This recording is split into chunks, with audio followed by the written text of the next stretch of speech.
Hi everyone, welcome to the teachers YouTube channel.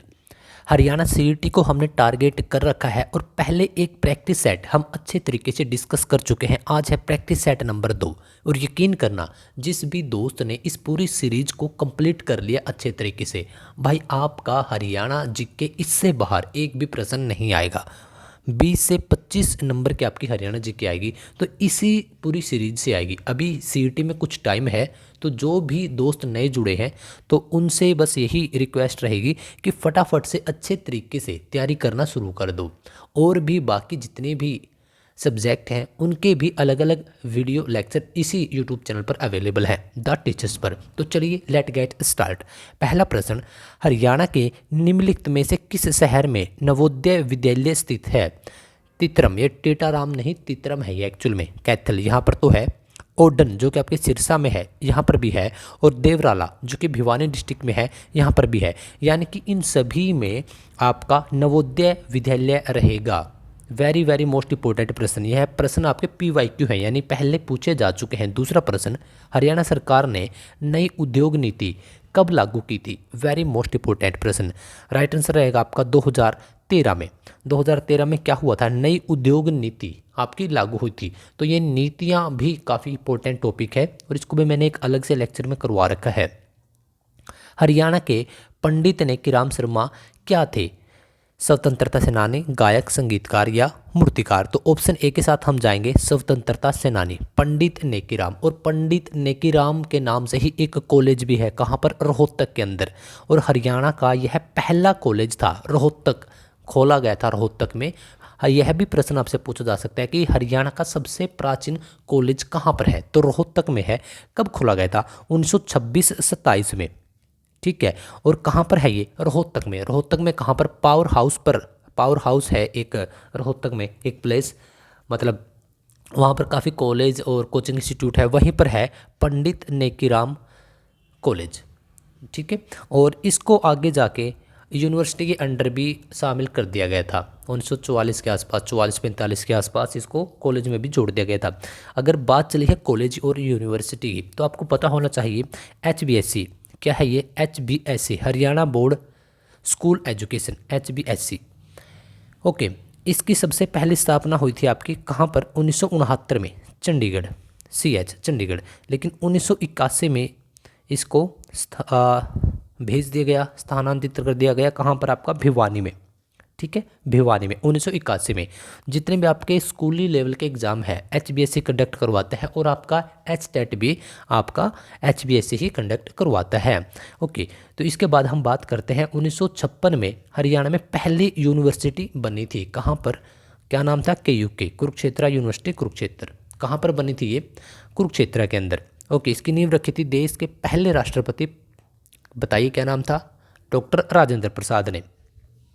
इसके बाद 1976 में हमारी जो MDU यूनिवर्सिटी है रोहतक के अंदर, महर्षि दयानंद यूनिवर्सिटी, वह 1976 में। और पहले कब थी? 1956 में। बस यह ध्यान रख लेना कि इन दोनों में 20 साल का आपको फर्क मिलेगा। ओके, ऐसे याद क्या करो। अगला प्रश्न, हिंदू धर्म के अनुसार भगवान कृष्ण ने गीता का ज्ञान कहाँ पर दिया? तो ज्योतिसर। और ज्योतिसर कहाँ पर आता है? आपका कुरुक्षेत्र डिस्ट्रिक्ट के अंदर है, पेहवा मार्ग पर, पेहवा रोड पर है ये। पहला ही गांव है ये। क्या नाम है? ज्योतिसर। भगवान श्री कृष्ण ने यहाँ पर गीता का उपदेश किसको दिया था? अर्जुन को। अगला प्रश्न हमारा, कांग्रेस के नागपुर में हुए वार्षिक अधिवेशन में हरियाणा प्रांत का प्रतिनिधित्व किसने किया था? तो बाबू श्यामलाल। ठीक है। जो कांग्रेस थी, कांग्रेस स्टार्टिंग में एक पार्टी, एक राजनीति पार्टी नहीं थी। स्टार्टिंग में गठन था ये, एक गठन। आप इसको कमेटी भी बोल सकते हैं, कमेटी एक गठन बोल सकते हैं। अंग्रेज़ों के खिलाफ हम क्या करें, कब क्या हमारी चाल होगी, क्या हमारे एक मूव्स होंगे, हम किस प्रकार से स्वतंत्रता हासिल कर सकते हैं, आज़ादी किस प्रकार से पा सकते हैं। तो ये इन सब चीज़ों के लिए एक गठन बनाया गया था कांग्रेस के नाम से। बाद में यही क्या हो गया? राजनीतिक दल बन गया। और आज यह है वन ऑफ द बेस्ट और one of the highest party है कांग्रेस, है ना। ओके। काफ़ी सारे लोग इसके साथ जुड़े भी हुए हैं। तो कांग्रेस क्या करती थी? हर एक साल कि अब आगे क्या करेंगे, तो उसके लिए एक कमेटी लेती थी, या बोल सकते हैं एक गठन होता था सालाना।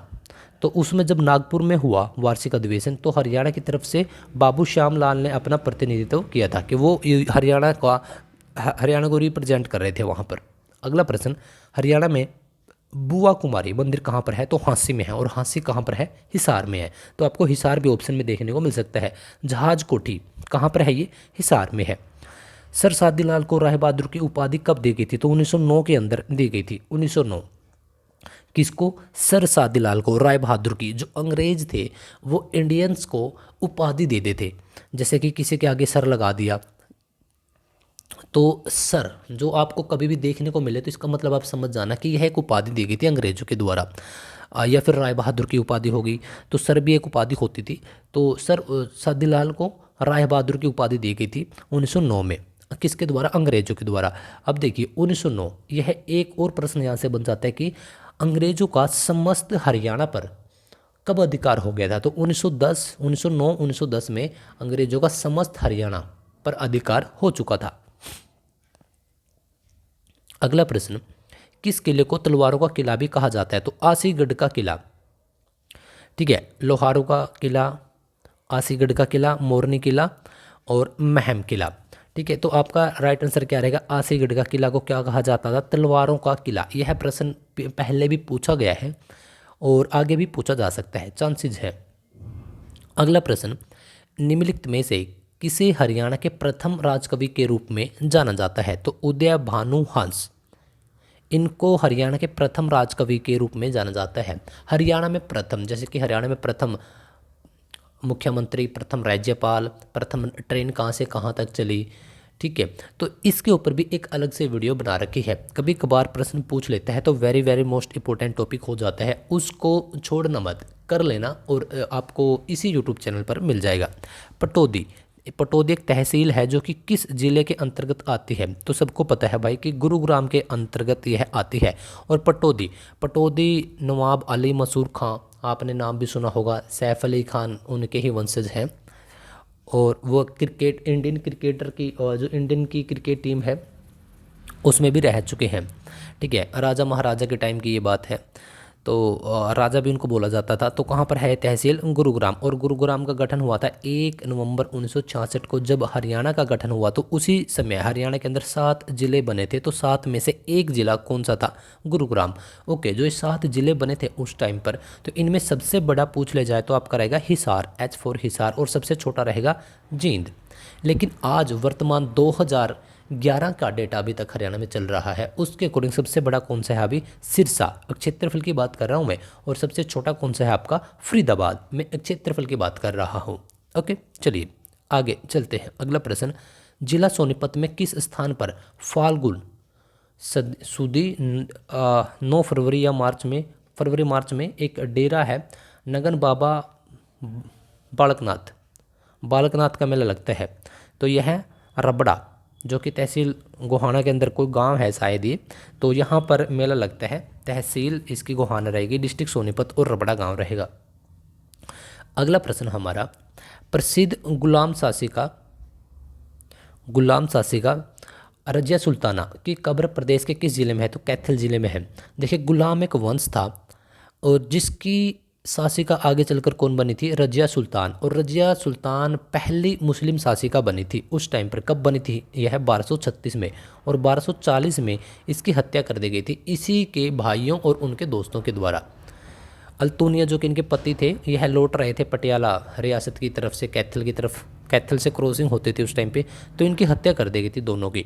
तो इन दोनों की कब्र आज भी कैथल डिस्ट्रिक्ट के अंदर ही मौजूद है। चलिए, गुरुग्राम में इस्लामपुर नामक स्थान पर भादो मास के 9वें दिन कौन सा मेला लगता है? तो समझ ही गए होंगे, जब भी 9वें दिन का जिक्र आता है तो गुगा नवमी और भादो मास। नारनौल के करीब 10 किलोमीटर दूर गांव धरसू में किस प्रसिद्ध संत की दरगाह स्थित है? तो कौन सी की? तो यह रहेगी आपकी हजरत शाह कलमुद्दीन हमजा पीर हुसैन।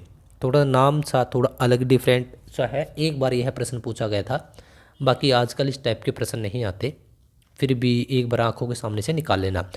गुड़गांव या गुरुग्राम में स्थित माता शीतला देवी का मंदिर महाराज भरतपुर द्वारा कब बनाया गया था? तो 1650 में बनाया गया था। कहाँ पर है ये? गुरुग्राम में। आज क्या नाम है? आज नाम है गुरुग्राम। ठीक है, गुड़गांव भी इसका नाम रखा गया था बीच में। हरियाणा राज्य को पूर्ण राज्य का दर्जा कब मिला? तो बता दो भाई, 1966 को। Very very most important, basic है, कभी कभार हम यही गलत कर देते हैं। कैसे बताता हूँ। एक आपको डेट मिलेगी ये वाली, 1 नवंबर 1966, लेकिन एक आपको डेट मिलेगी 1/1/1966, और एक आपको मिलेगी 11/1/1966, और एक मिलेगी आपको 1 नवंबर 1996।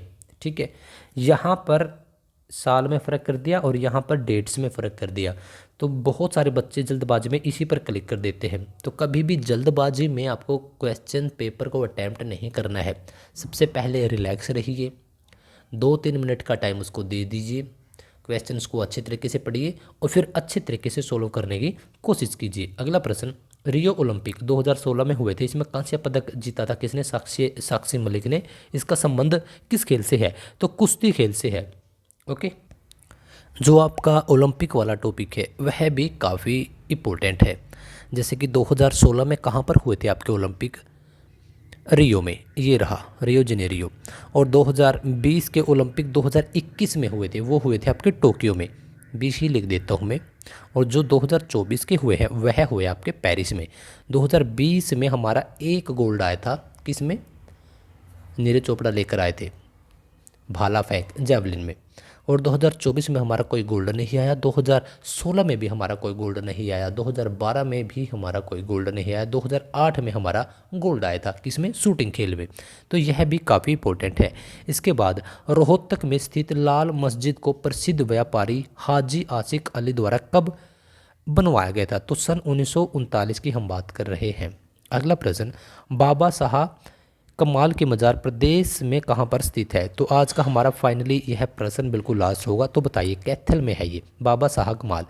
नीम साहब आपका गुरुद्वारा कैथल में है, नवग्रह कुंड भी आपके कैथल में है। जन्म आपका जो हनुमान नगरी या वानर नगरी या हनुमान की जन्मस्थली किसको बोलते हैं? कैथल को बोलते हैं। और हाँ, एक प्रश्न और जिस पर काफ़ी बार मतभेद भी होता है, प्रश्न यही कि हरियाणा की छोटी काशी किसे कहते हैं? तो वह भी आपका कैथल रहेगा।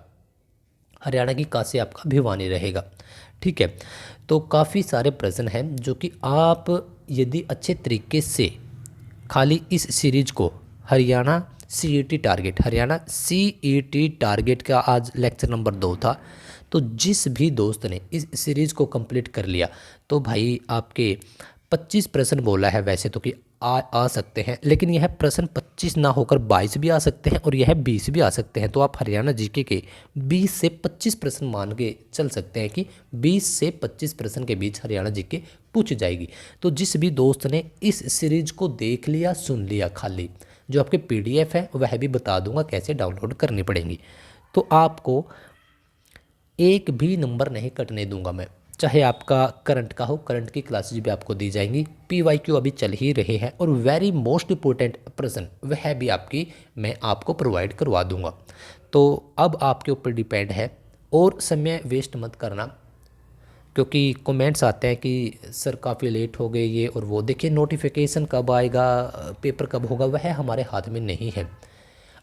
2 प्रकार के लोग होते हैं, एक तो वो जो जब नोटिफिकेशन आएगा उससे उसी दिन पढ़ना शुरू करेंगे, एक वो जो पहले पढ़ रहे हैं, हाँ 10 घंटे 8 घंटे ना पढ़कर 1-2 घंटा दे रहे हैं। तो आपका जो 1 से 2 घंटा है यही बाद में आउटपुट लेकर आएगा। कहीं से पढ़ लो, पढ़ते रहो। अब बात करते हैं आपको पीडीएफ वगैरह कहाँ से मिलेंगे। तो आपको पीडीएफ मिलेगी टेलीग्राम चैनल से, और टेलीग्राम चैनल का लिंक आपको नीचे मिलेगा। यदि आप देखना चाहते हो जिले वाइज कि कब कौन सा जिला बना, तो उसकी भी पूरी एक सीरीज है, उसको भी आप अच्छे तरीके से देख सकते हो टेलीग्राम पर। यदि आपकी कोई क्वेरी है तो टेलीग्राम पर आ जाओ, कॉन्टैक्ट्स है वहाँ पर आप हमें डायरेक्टली कॉन्टैक्ट कर सकते हो। सो गाइज, चैनल को सब्सक्राइब कर लेना, वीडियो अच्छी लगी है तो वीडियो को लाइक कर देना, कोई भी क्वेरी है तो आप कमेंट कर देना।